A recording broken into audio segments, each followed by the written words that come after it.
Welcome to Not Milk Never Milk. Subscribe if you're lactose intolerant. You start by verifying hardware. Check the monitor specs for display port alt mode and enough power delivery. Next, plug a certified USB-C cable into the monitor and your laptop. Once done, power both devices. Make sure the monitor input is set to USB-C or auto so a signal is accepted. You do this now so the link negotiates both video and power correctly.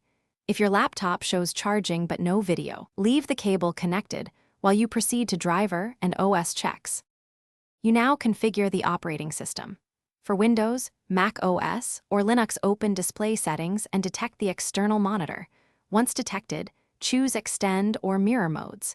Then set the resolution and refresh rate to the monitor's native values so images are sharp and motion is smooth. Make sure scaling matches your workflow to avoid UI blurring. If you use multiple displays, arrange their positions logically and assign the primary display. These steps ensure optimal clarity, color, and you finish by optimizing power and peripherals.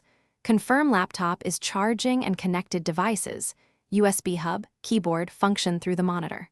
Once done, calibrate color if needed and lock settings. If video fails, first update GPU and USB drivers, then reboot. If still no video, swap the USB-C cable or try another USB-C port. As a key troubleshooting tip, test the monitor with a different device to determine whether the issue is the laptop, cable, or monitor, so you fix the right component quickly.